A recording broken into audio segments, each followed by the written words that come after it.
Malia, welcome to the show. Thank you so much for being here. I'm so excited to chat with you today about all things dating and relationships.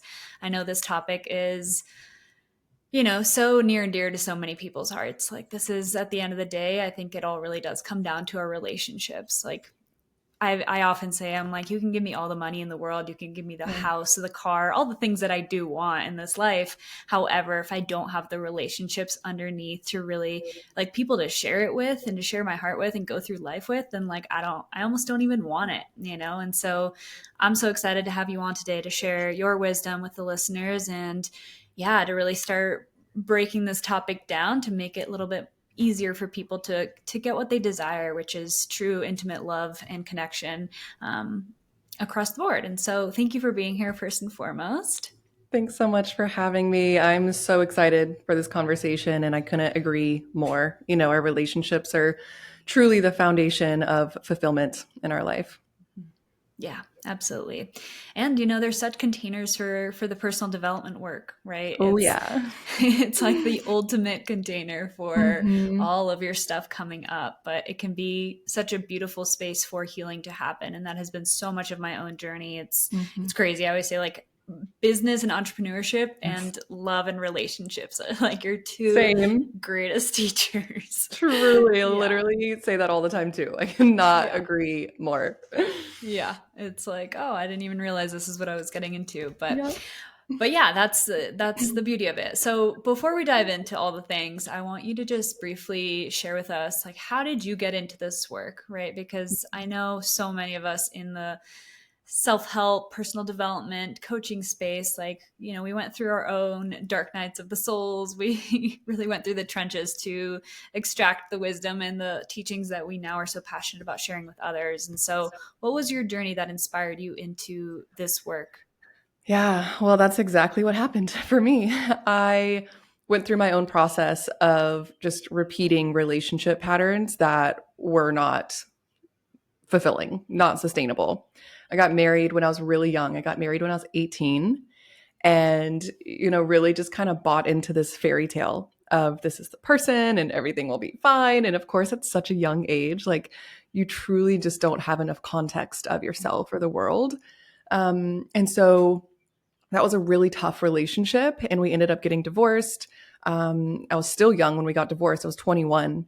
And what happened is, without the tools to truly heal from that, I then found myself in these patterns of attracting partners who were emotionally unavailable, who were, and I really participated in that, of course, right? Because we're attracting what we choose and what we're available for.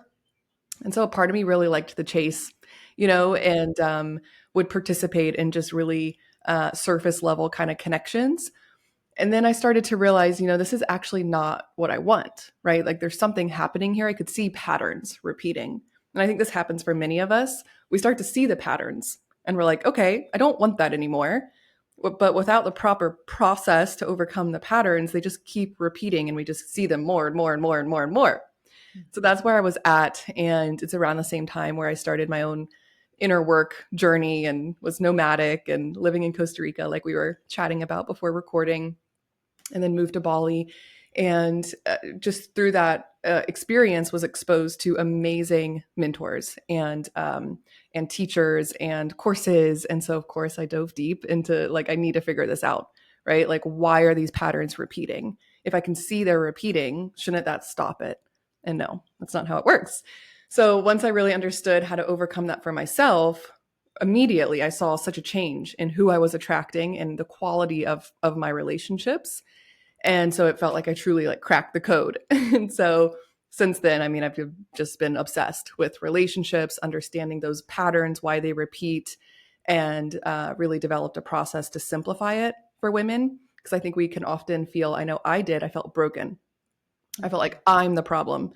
I'm looking around, I'm like, why does everyone like have these relationships that feel fine and sustainable and I don't, And so created a space and a process again where women can just have the step by step, have it, really simplified for them and step into love that is just like beyond, the wildest dreams. Mm, I love that. Yeah. And so, what are some of the common patterns that you have seen, working with so many different women, and also the patterns that you probably saw in yourself? I think that there's probably some common ground here in terms of what people are struggling with, specifically women. So, I'm curious to hear, like, if there's some patterns that stand out to you that you'd like to share. Yeah. I love talking about this because, again, I think when we're experiencing this, we're like, why is this happening to me? Like, and so when I have these conversations with women, I'm like, guess what? Like, I've heard this from hundreds of women. You're not alone. So I think one thing is that we will tend to basically overlook red flags, right? And so, like, what I mean by that is we'll let these certain behaviors slide. And so we might settle in a way. And so, what happens is over time, we are in now like a 3-year relationship, 5-year relationship, and we're like, I don't even like this person, or I've completely lost myself. That was my pattern is I would lose myself in the relationship. I'm like, okay, maybe if I'm just this way, or I won't, cause any more problems, or, and then I'm like, who am I after a few years and completely lose myself? So I think that's a common one. And really the biggest thing is attracting the wrong partners, right? So like what often happens is, and no one teaches us this. So, like when we start to really recognize it, we're like, what am I doing? But what we're basing a relationship on is just love and chemistry, right? So, like, if I have physical attraction and I feel this chemistry, right, which is this like physical sensation of like butterflies and like that, like, I'm attracted to this person, we're like, okay, I'm going to continue to date this person. And what we're not doing is really looking at what are my true non negotiables in a partner? Are we compatible? Like, we don't bring compatibility into the equation. So then it's frustrating, right? So like maybe a few years go by and we're not like compatible at all. The relationship ends and we're sitting there like, why is this happening? Well, it's because we weren't choosing them based off of anything important, right? So I think that's a big one. And honestly, it's like we attract what is familiar, right? And so again, that's why we feel like we're in these like loops, these patterns. We attract different people, but they're all kind of the same. It's the same patterns that actually reoccur in the relationship. And that's because we have to look at our own patterns. So there's, for example, there could be like, I live in a small town, right? And there's plenty of emotionally available people here. But if I give the example of like, you go to a restaurant, right? You look at the menu, you are immediately drawn to something you like. Mm, It's like, ooh, I like that. I want that. Way more than you're like, what is this random thing I've never had and can't pronounce? Same goes for attraction. This is happening completely unconsciously. So when women are repeatedly attracting emotionally unavailable men, it's because it actually feels good to them. It feels familiar. They're choosing that. So I could be in a bar, let's say, and there's like equal emotionally available men, right? But I'm going to be like, ooh, I like this one who's emotionally unavailable just because it feels familiar to me. We're attracted to what feels familiar. yeah, that is such a huge point. And, something that I mentioned to you before we started recording, and something that I talk about a lot too in my work, is just how much relationships are mirrors Yeah. for what's going on within us, primarily in our subconscious, right? And like that's no one's fault. That's a lot of programming that we adopted in childhood and through trauma and past hurtful experiences. However, once we, like you said, recognizing the pattern alone doesn't change it. It's like, Mm-hmm. okay, this pattern is here. And then it's like actually doing the work to heal that so that then you can attract and actually be attracted to something different, right? That a Yeah. different kind of pattern that maybe in the past felt really unfamiliar. And so it just, even though you wanted it consciously, it's not actually what was familiar and what felt safe. And Exactly. so I'm just curious to hear you talk a little bit more about, so that we can start to unpack these and get to the hows. Like, how do we actually break these patterns?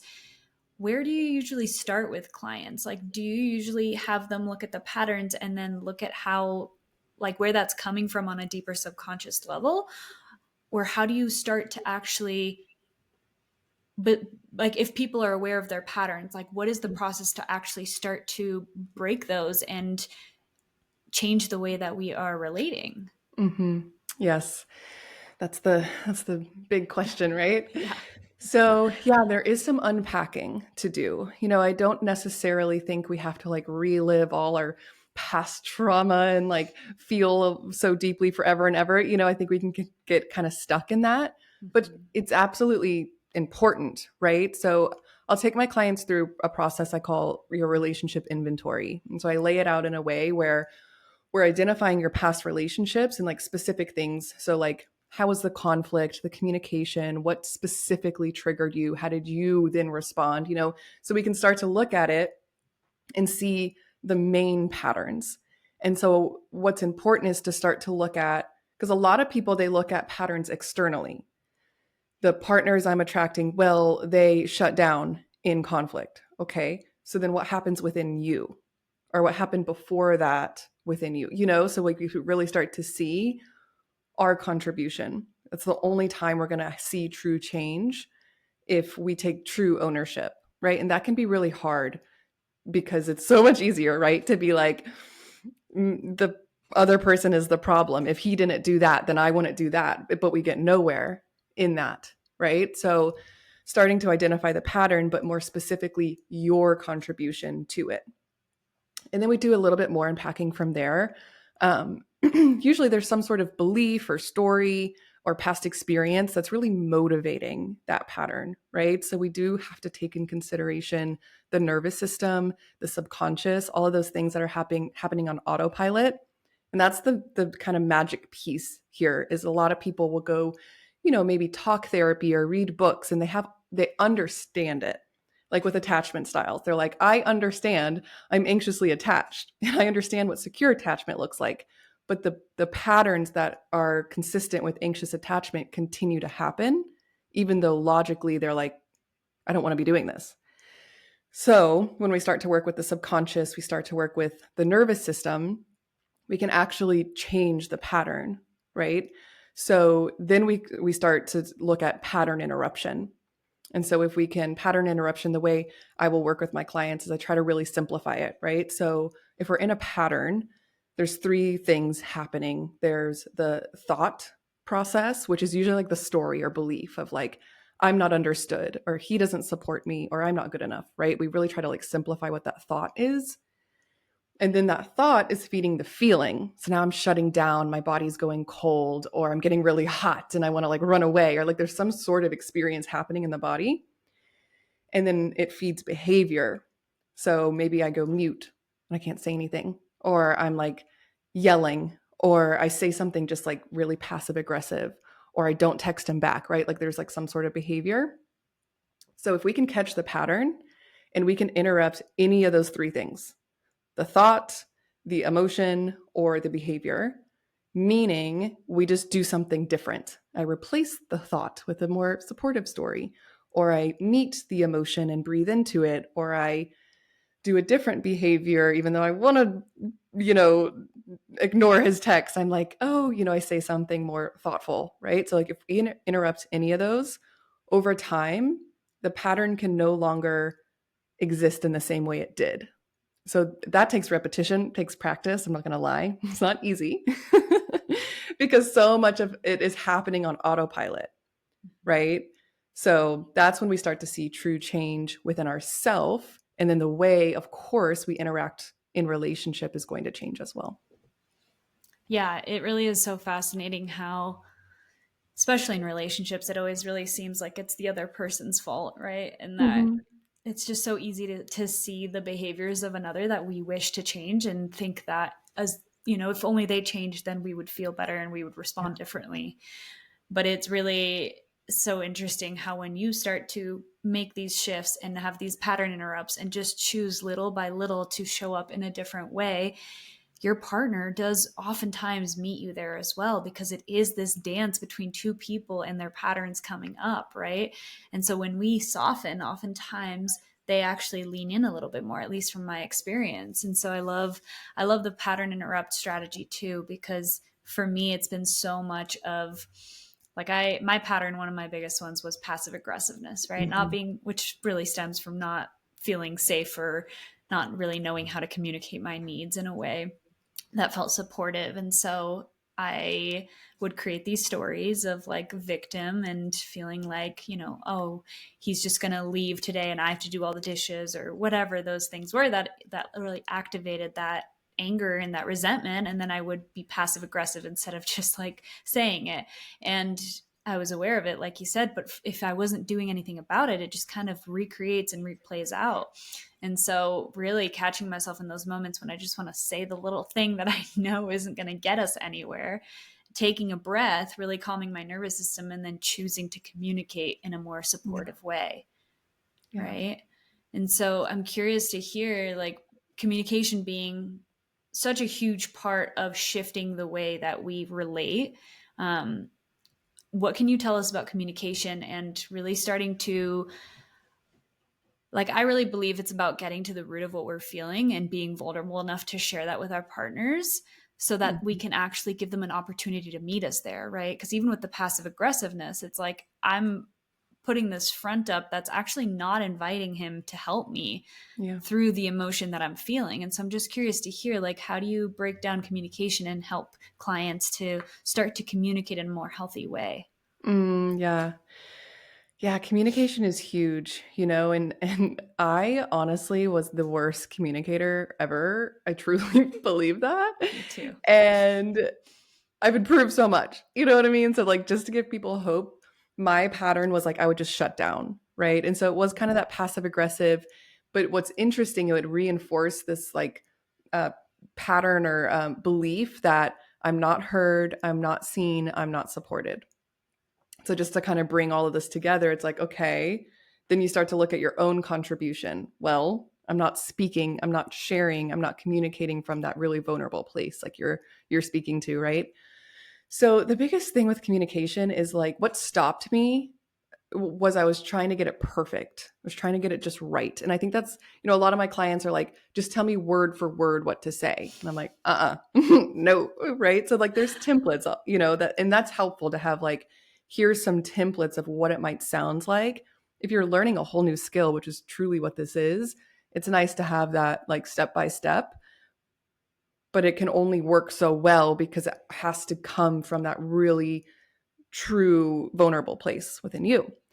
And that you can only really access if you're truly emotionally available to yourself, right? Like if you're truly connected to you beyond all the layers of masking and conditioning. It's like, why, when he doesn't take out the trash, what is the feeling? What's the hurt? Like, why does that so highly like charged, right?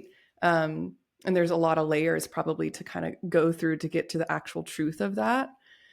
So I think one just really easy, maybe not easy, simple rather, thing that you can start practicing is speaking from I statements. So often we're like, you don't hear me, you didn't do this, you made me feel this way. And just unintentionally, right? Like we're just like trying to communicate with our partner and we're saying it in that way. What will often happen is our partner will feel defensive or shut down or speak in that same way to us. And so when we start to say, I'm noticing this is bringing this up for me. I'm noticing I'm feeling this emotion. I'm noticing I'm feeling disconnected from you. Just start the sentence with I, right? I'm noticing, I'm feeling, I need, and it's going to automatically make you like really have to speak from a deeper place. Like, what is it you're feeling? And it removes a lot of that blame, which opens space for a conversation without shutting down, or like we don't get anywhere for blaming.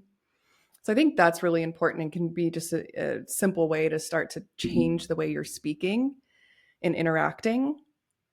But also it's I think understanding just like masculine, feminine energetics, the difference in men and women, this is huge. Like I think so often we speak as women, if we're, in a relationship with a man, we speak to them like as if they're like one of our girlfriends, and it's like they don't speak that language. Like you're totally missing them.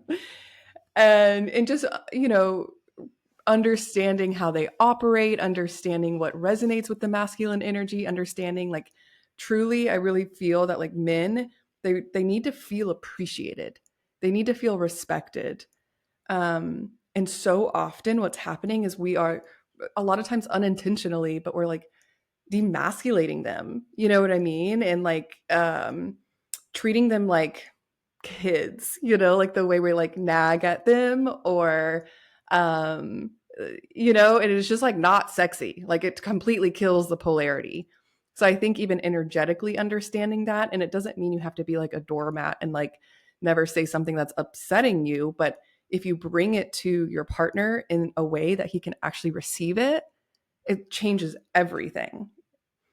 Mhm. So yeah, I think the words you say, but also, how connected you are to your actual feeling or need, and then pair that all with the energetics.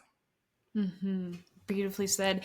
And in a moment, I want to go back to, the work that we can start doing on ourselves to, because you mentioned earlier, this like emotional availability that we have or don't have, like that often comes out. And so a lot of this work really is just a mirror, like we talked about for our own evolution. And so I want to touch on that in a moment. But have you gone into Alison Armstrong's work?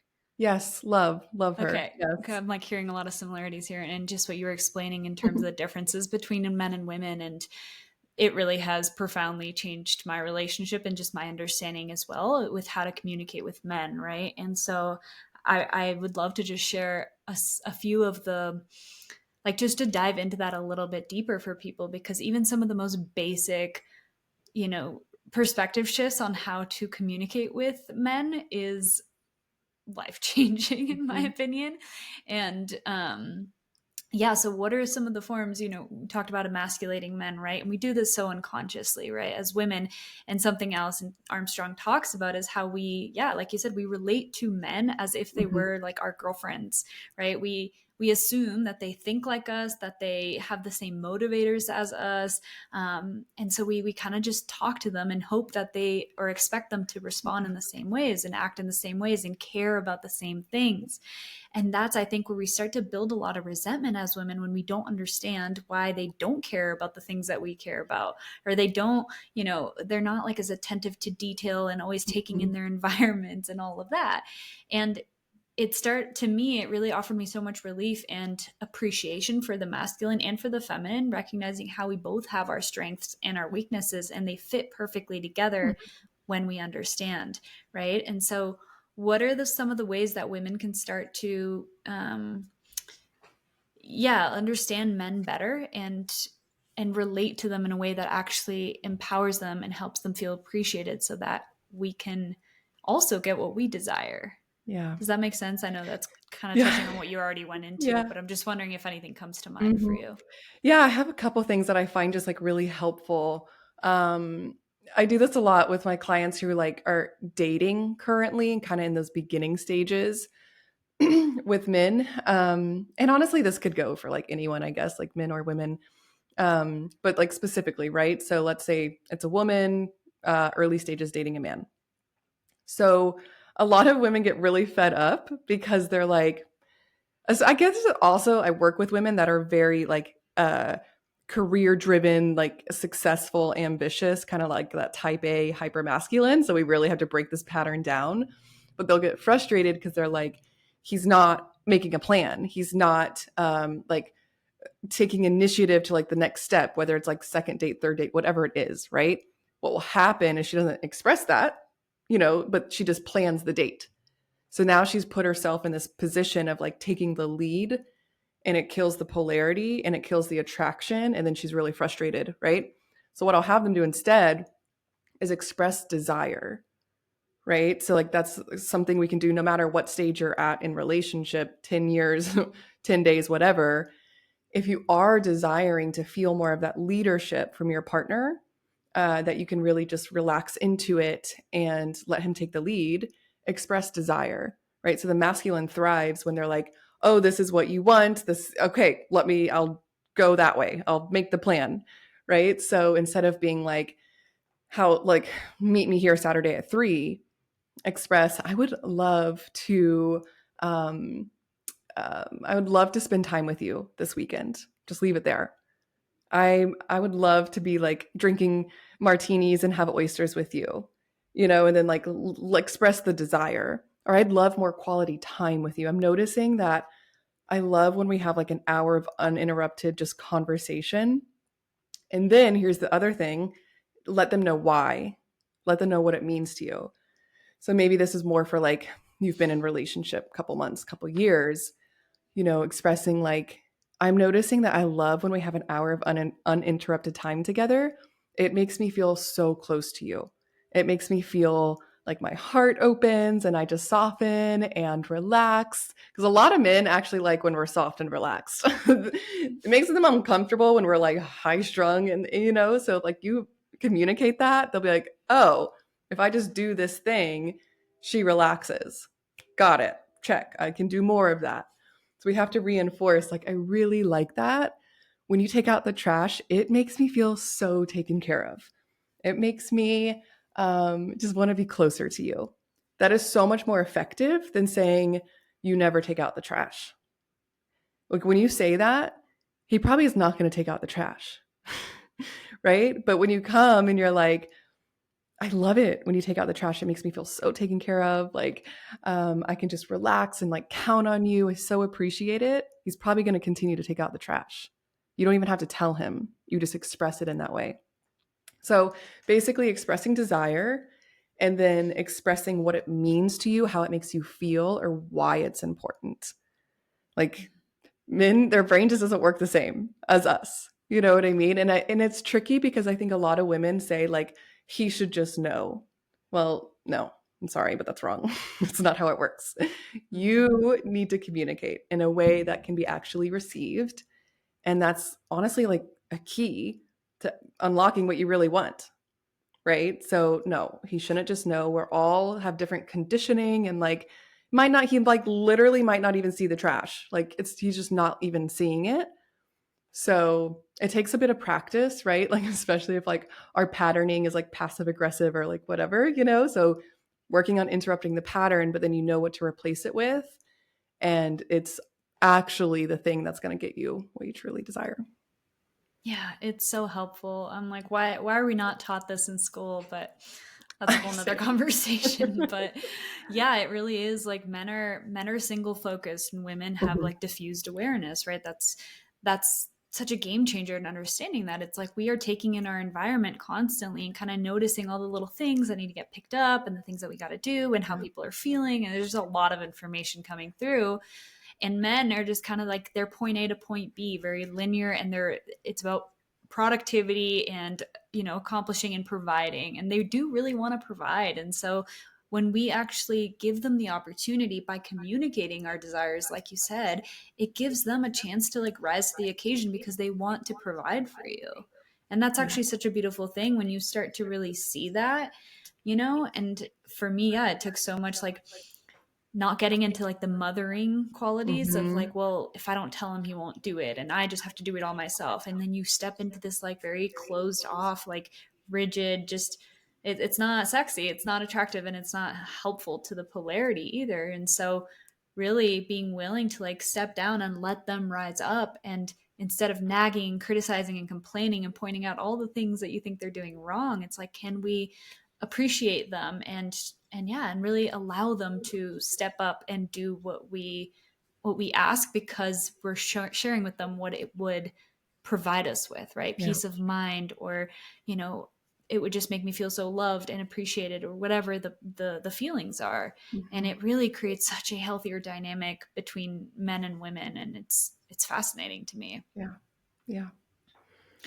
So based on that, I want to backtrack a little bit and go back into, how can we take ownership, and how can we really start to become the partner that we're looking to attract, right? Or even if we're in relationship and we want certain changes to happen, like how can we start by looking at ourselves, because that's really the only person we actually have any control over. And so much of these dynamics change by us just being the embodiment of that which we are desiring. At least that's how I see it. And Yeah. so, this podcast is called Home to Self, and it's so much about doing that inner work and really choosing to build that self-trust and that Yeah. self-confidence that then creates healthier dynamics in relationships. And so What are some places that you believe are important for women to start in cultivating a healthier connection to themselves so that they can show up in a more secure way in relationships?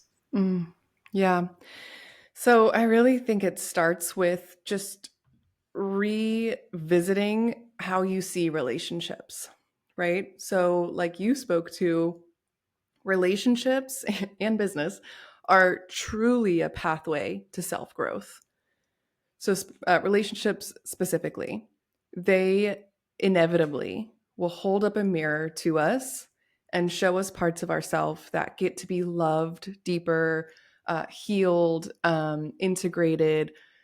And so it's our choice, right? So, this is why some people suffer, honestly, in relationships.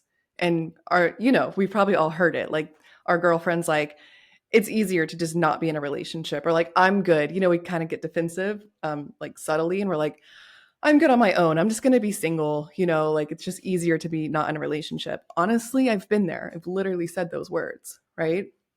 And this is why, because again, in relationship, it's a mirror. It is going to show us our blind spots. So if we choose to see that as such a gift and choose to practice relationship as this container for growth, then we blossom. It like how what a gift to be able to do this with a partner where it's like a fast track to self evolution because it is showing you your stuff, right? But if we don't hold that vision and that belief around relationship, again, we're just going to suffer. It's going to be so hard because we're going to be blaming our partner. We're going to be blaming men, maybe in general. And there's no way to actually find harmony and fulfillment because I can't control you, you know? So, like, if I need your behavior to be different for me to feel okay or safe or loved or at peace or whatever it is, I will search forever. I will forever be fighting for that and never have it. So I think that's where it starts is like really look at how you're relating to relationships and redefine that, right? So from there, you can start to see these like reoccurring maybe fears or insecurities or ways people have hurt you or like because even like maybe we've heard a friend say this like, oh, my partner triggers me, like every time he does that it triggers me. Okay, so why? Like, what's happening within you? What comes up within you? The moment we take responsibility for that, it's like, oof, it reminds me of XYZ, or it brings up this insecurity that, he's going to leave, or it makes me feel not good enough. Okay, all of that is yours. All of that is yours. And it's still, a collaboration with partners, right? It doesn't mean like your partner can do whatever they want and they have no responsibility, right? But it brings you to a place of you are your own responsibility, right? Because if I wait again, like, okay, well, let me just tell him that it triggers me when he does that. Well, what happens if he does it again? It's like you're powerless. You've given all your power away. Versus if we say, okay, that thing triggers me and it's so uncomfortable and I'm going to, sit with that a bit more and work with the feeling that comes up around it and I can express it, right? I can say, wow, I notice when this thing happens, it makes me feel anxious. The story I'm telling myself is you're going to leave. And it would feel really supportive if we navigate it a bit differently.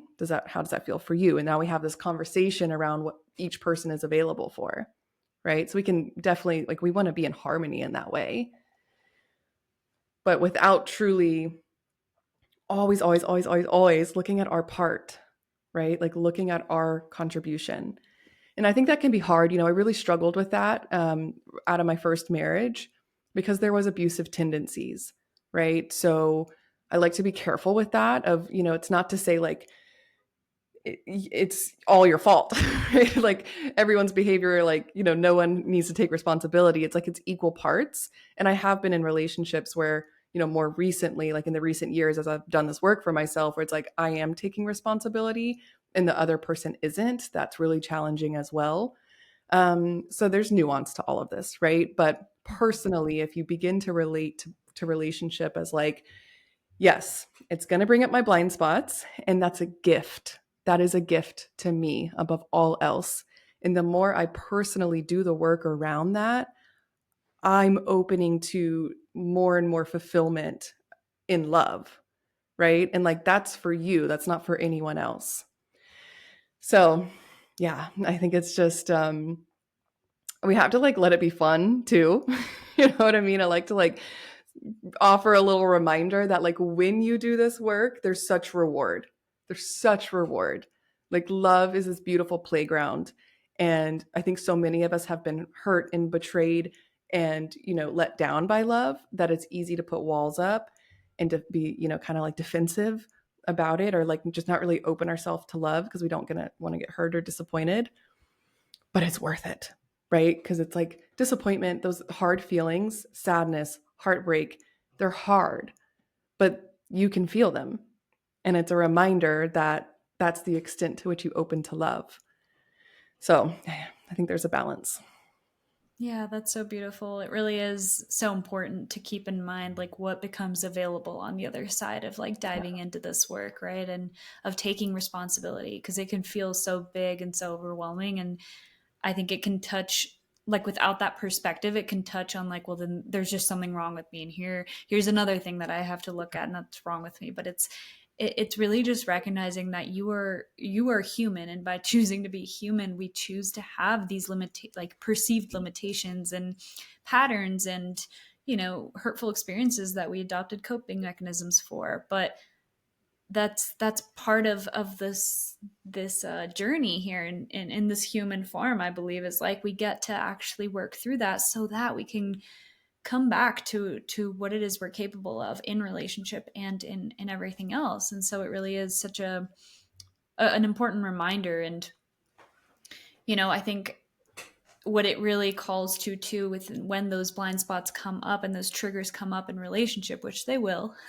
is our opportunity to reparent ourselves, to Mhm. reconnect to ourselves, to build emotional capacity to be with ourselves, because that also heals our unhealthy attachment wounds, which Mhm. we'll dive in next. But yeah, I just wonder maybe more specifically when a trigger comes up, how do you usually advise your clients, or how do you even deal with it yourself when you feel really triggered and you have the opportunity to like tend to yourself? What does that process Mhm. usually look like? Yeah. Yeah. I'll just speak to it how kind of my process. I mean, I teach my clients a similar process, but Mm-hmm. I'm in the experience of relationship myself, so things come up, So when something comes up, right? So first it's being able to track that that's happening. So I'll notice it in myself. So this is really helpful when you've been doing this work because I know like a lot of my like big patterns, so I can notice, oh, it's like a very subtle, almost like energetic push away of like, oh, I don't care that much anyways, or oh, like I don't need their love that much anyways. It's like a very subtle thing I can feel. Or let me see how else I experience it. I mean, it's different, like whatever happens, but usually it's like I feel it's almost like a wall starts to come up. So that's specific to me. I see it in my clients too, but just like it can be, of course, there's nuance. It can be specific to each person. So first, it's tracking like what happens in me when I'm starting to feel maybe triggered. So then, if you can notice that, you can meet yourself in that, right? So my process is I want to look at things objectively.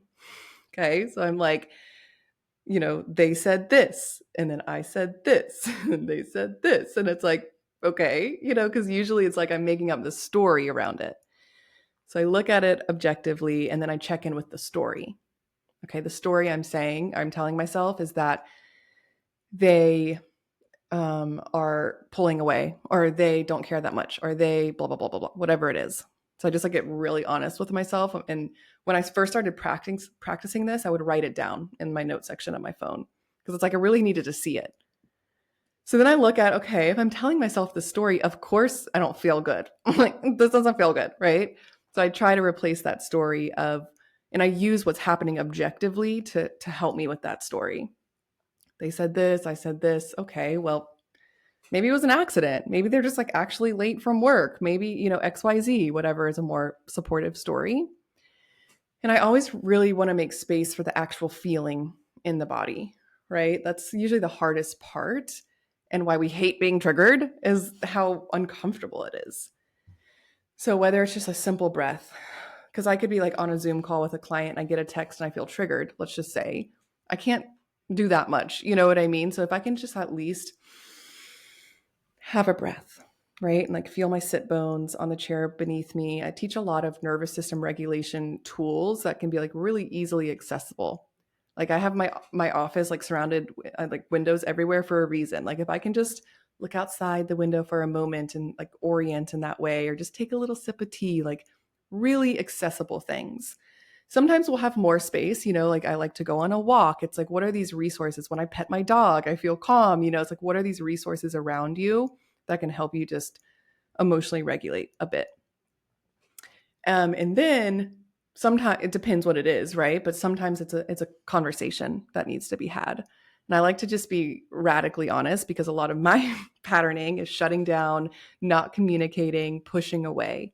So my healing is letting love in and communicating what's really, really vulnerable and feels really scary. Right. And that's how I start to repattern this, what I've been, kind of conditioned into with the majority of my life.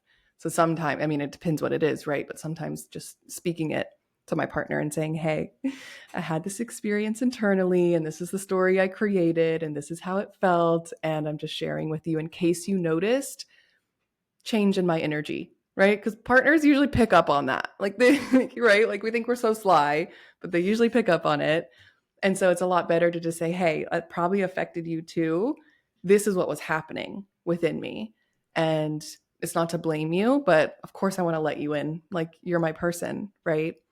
So Mhm. yeah, that's my process. Yeah, and that builds so much intimacy, right? Mm-hmm. Intimacy is not just sexual, but it's really like into me I see and into you I see. It's this like deep seeing beyond the walls Yeah. and what's available on the surface. And that, yeah, I love that you explained that process and kind of broke it down through like, awareness, noticing the pattern, really becoming familiar with how your triggers show up, then dealing with the somatic feeling and the actual sensation and taking care of the body, because without it you can't actually fix much.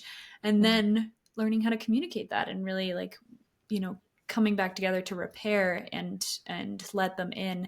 And so much of that, again, like those first two steps, those are completely yours, right? Before you ever even go to your partner, Mm-hmm. you're taking care of your emotional experience. Yeah. And that is where we can really, like, even if you're not in relationship, or even if you are, it's like taking that responsibility to like be with the sensations that come up, learning how to have the emotional capacity to like just sit with the discomfort, to sit with the feelings. Maybe, if you're into inner child work, like taking care of the inner child that is feeling scared in that moment from past experiences of abandonment and rejection or whatever is coming up. And so I love to really like highlight that, because that is a piece that is absolutely crucial to healthy relationships and available to all of us, and that Mm-hmm. is really such a place to start, is like, can we be with ourselves and really like take the time? Like that to me is love. It's like having the capacity to actually be with yourself, notice your triggers, have that like radical self-awareness, and really starting to understand your patterns and take care of them, so that you're not expecting our partners to just like make us feel okay only, and then we are completely powerless, right? Mm-hmm. Mm-hmm. Which leads me to attachment theory. And we kind of have touched on this indirectly, but would you say then that you feel like your primary attachment style is more avoidant, if your style is more to like, or patterns have been more like shutting down and moving away? Mm-hmm. Yeah, so primarily my attachment is avoidant. It can change, right, in different dynamics. Even in different, like in one relationship, it can change back and forth, right? Like there's kind of these micro moments where our attachment can look a little different based on the other person's behavior or just a lot of context. You know what I mean? But yes, primarily mine is avoidant. So, can you share a little bit? And I know this could be an entire 4 hour podcast on its own, so we're not going to dive that deep, but just as an overview of the different attachment styles and yeah, what those kind of look like for people to Of understand it a course. little bit better. Absolutely. So we have four attachment styles. The first is anxious. I work with a lot of people who have primarily the anxious attachment. And this looks like you're really hypersensitive to any change in behavior from your partner or whoever you're dating, right? So, we're kind of tracking, like, are they being consistent? And it's like, okay, if they're pulling away, I need to get them closer. I need to get them closer. It can also look like, um, yeah, I mean, going for people, this is what's interesting is the anxious and avoidant really attract each other, opposites attract. So the avoidant is more of the pushing away, right? What's interesting about anxious and avoidant, they actually want the same thing. They want closeness, but the way they kind of get triggered or their tendencies are opposite. So avoidant, more of the pushing away. So it's like, I want closeness, but it doesn't feel safe. So that's how it is. It's been, historically for me is like, I want this, but then I have this fear of like commitment or feeling trapped. Right. So it's so confusing. But then, yeah, usually the anxious and avoidant will attract each other. So it's like this push and pull. The disorganized is a little bit of both. So again, really wants love and closeness and commitment, but has learned that they can't trust it. It's not reliable, right? So their strategies kind of go back and forth, like kind of a little bit like a roller coaster. Like they don't really know, should I be closer? Should I pull away? So it's a little bit of both. And then secure is really where we want to be. And that's what's so cool is that we can all get there. Like we can relearn it. Um, our attachment styles begin from childhood, but different experiences can continue to shape them. So secure is not that you're perfect, right? But you really, I think the key is like you have the skill of emotional regulation. So that's kind of how it is for me now, right? It's like I know my patterning of the avoidance, but I can notice it and I don't act from it. Like it's not reactive anymore. That's the biggest difference, right? It doesn't mean it just magically disappears and like I never have those worries or fears again or feelings, but I have more control over them. I have more of this like conscious awareness of how to work with them so that they don't completely sabotage my relationships, right? So with the secure attachment, it's this experience of I want you, I love you, I want closeness, and you can go if you need to go, if you want to go. It will hurt, but I won't die. Like I won't, it's not like life or death, which it can feel like that for the insecure attachments because what's so interesting, they start as when we're children, right? So with our connection to our primary caregivers. So, if my parent does leave and doesn't come back, it is kind of life or death, right? Like that threat is so real.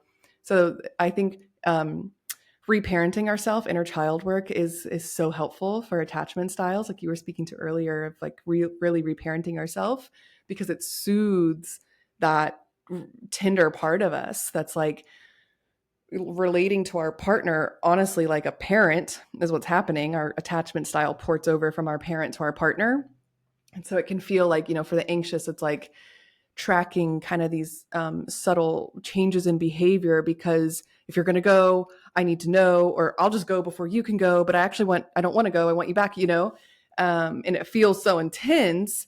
So if we begin to reparent ourselves, that intensity starts to go down and we can see it more clearly. Again, that's secure of that I would be heartbroken if you left. It'll be so hard to feel and you can go. I will survive. I will be okay. So it's more of like, I think what happens sometimes is people almost like shut down their emotions trying to go to secure attachment, and that's not it. You know what I mean? It's being way more available to the actual emotion and regulating and processing that. That's when we become securely attached. Mm-hmm. Yeah, I love that you touched on the fact that like we can all get to a secure attachment style, and Mhm. that is kind of the reason why we do this work, right? Mhm. Because I came from the opposite side. I came from the anxious attached, and I always tried to play it cool and play the game, and I was good at playing the game. But on the inside, I was always freaking out. You know, like, oh, Yeah. they haven't texted me back, or like I wonder what they're doing, or like, you know, this like fear of constantly losing love and like chasing it and holding on too tight, and it drives us crazy. And it also is just not, it's not healthy for the relationship. Um, but really, it is such an opportunity to like really like be that parent that can take care of our own needs, so that, yeah, like you said, we're not like needing that from someone else. It's like it's beautiful when they meet us there, and that's, you know, you, like the goal is to be in a relationship where they can support you through that. However, it's not coming from this place of like, I, yeah, when we don't have ourselves, we can't show up for ourselves, then it comes from this desperation that feels so much more intense and threatening. um, and it's just this codependence that is formed, and it Mhm. just doesn't make for a healthy dynamic, right? And so that is, yeah, that's the beautiful opportunity. And I just love the fact that like we can all start to reparent ourselves no matter what we experienced in childhood, right? And then that is going to automatically help our relationships. So that's really beautiful. And um, I had a question from someone on Instagram. Mhm. Let me just pull it up real quick. um yeah, she was saying that part of like, she basically wants to know the difference between avoidant and secure attachment, because to her sometimes it feels like healthy attachment could just, what feels to her as healthy or like secure attachment could just be like a sneaky form of avoidance, right? And I Mm. think this touches maybe on what you were mentioning earlier, where some people kind of just suppress their feelings because Yeah. they want to act like they're in like that secure attachment. Mhm. um but I wonder if, yeah, if you could touch on that. I love this question. I actually did a reel, like a stitch, Mm-hmm. about this because someone created a reel that was like, when you're securely attached and you're getting broken up with, and the girl was just like acting like she didn't care. And so I did a stitch to it because I was like, hold up, that's not secure.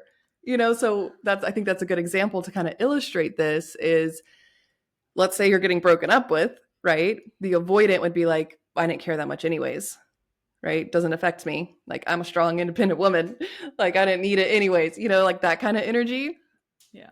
And like maybe like even, talking to your friends and you're like, it's not that big a deal, like suppressing, right? Whereas secure, let's say I'm getting broken up with, I would be crushed. I would be heartbroken. I would express, wow, I respect your decision and I'm devastated. And I might cry for weeks.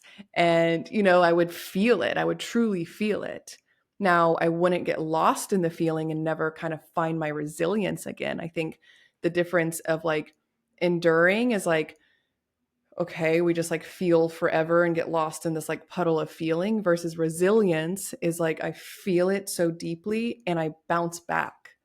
I can return to myself. I can return to a state of regulation. Um, and so I think that's the difference, right? Is like secure, it's like absolutely like we feel it, we communicate how we're feeling, and then we're able to also be like, and I'm okay. I'm heartbroken and I will survive. Mm-hmm. So yeah, I think that's maybe an example of like how it actually looks. And I think that's super common. Like I think it gets misunderstood. It doesn't mean like nothing affects us. It just means that we have enough trust in ourselves and enough emotional intelligence that we can feel the hard things and know who we are, really. Mm-hmm. Yeah, it's like that strong sense of trust in ourselves, and recognizing that we can we can be honest about how we're feeling. But I think the difference to me also is how we are communicating that, right? It's like it's Yeah. not suppressing. I think suppressing, like whenever you're suppressing something, I think that yeah is, from whatever perspective it's coming from, it's like that might be showing like some avoidance, or I don't know, fear of not actually like showing up the way that you are. But I think if we can communicate like our truth without this desperation of like, I need it to change in order to be okay, It's more so coming from a place of honesty and vulnerability, like, Mhm. hey, this like really fucking hurt me. And like, I'm not projecting it onto you. I'm not blaming you for it. And I don't need you to like automatically fix it in order for me to be okay. But like, I'm letting you know, like, I'm hurting. And there's this underlying like security of like, I know I can deal with this. Like, this is me and like, I got me. Yep. That's how Yep. it like resonates for me. But yeah, Mhm. it can be so subtle, right? And Yeah. we're all just learning, and the ego can be so sneaky and like, oh, now I understand what secure attachment means. So like, I'm just gonna play as if, but it's like it really just takes time and like a lot of learning, and yeah, and in some ways, I think it's a forever journey. And so, Yes. and that's beautiful because that means that like like your possibilities and your potential for truly feeling secure, truly feeling confident in yourself and showing up from a place of like wholeness to just amplify another and to like Mhm. be in this co-creation is can just get more and more exciting, right? Mhm. And more beautiful and more deep. And so I really love all of this. And I have some rapid fire questions that I'd love to ask you before we start to wrap it up. Let's do it. That sounds fun. Yay. Okay. So the first one is, what is one of the most important lessons that you've learned along your journey? Important lessons. You have to be as available to heartbreak as you are to love. Ooh, yes. Okay. Top three health and wellness practices. And these can be mental, emotional, spiritual, physical, whatever type of wellness. Top three lifting weights. That does something for me, let me tell you. Um, Journaling, writing is like so important. And honestly, I think hormone balancing. Hmm. Beautiful. Last, oh no, second to last. A book or a podcast that like comes to mind that you wish more people knew about. Book or podcast. Ooh. Um, what is it called? A book I love. Oh, let me look at my bookshelf. Mm-hmm. The Ethical Slut. So good. Ooh, I haven't read that one. I've heard of it. Amazing. Okay. And then the last question is, this podcast is called Home to Self, and that means a lot of things to a lot of different people. And so I'm curious to hear, what does coming home to yourself mean to you? It means to me what first comes up, it's like this process of stripping away all the layers that are masking our true self. So whether it's conditioning and programming and attachment styles and all of that, the walls we put up, it's pulling those layers back to come into the truth of who we are and to, I think, self trust is kind of how I feel it in my body in this moment of I'm home in myself and I trust her. Yes. Yeah. It's like that secure attachment style, right? Like that visceral feeling of like, I've got me, life's got me, I'm going to be okay no matter what. And like from that place, so much more becomes available. And so I'm so grateful. Thank you for coming on and sharing all of your light and your wisdom and everything that you've learned through your own experience. And yeah, I'd love for you to share how people can connect with you or work with you or follow along on anything you've got coming. Yes. Well, thank you so much for having me. I've loved this conversation. And for anyone who wants to connect, I love just honestly like connecting, having a conversation, hearing what's going on for you in your world with dating and relationship. So I'm on Instagram. That's probably where I'm most present, at Meleah_Manning. I run a group mentorship program for women who are wanting to do the work around relationships, overcome their patterns, attract their ideal partner. That's called Radiant Relationship Academy. We have a waitlist for it right now. Enrollment will probably open again like in the next couple months, most likely when we have the capacity. If you want to learn more, it's on my Instagram, it's on my website, meleahmanning.com. I have a free masterclass. I can send that to you and we could put it in the show notes for anyone who just wants to get a little bit more, just honestly get started with this work now. It's a 60-minute free masterclass, just really maps out the process of how to apply a lot of the things we talked about today. So I'd love to share that with your community. And I'm on TikTok too. It's more of like my fun platform, but find me on there if you're a TikTok weirdo like me. Yes, me too. I'm like, just it's more for fun on TikTok for sure. But amazing. Well, I will definitely include all of those links in the show notes below, so they can go access your work and follow along on Instagram and all the platforms. So Yay. thank you again. I really appreciate this conversation. I think it'll be really insightful for a lot of people. Thanks for having me. All right, everybody, we will catch you next time.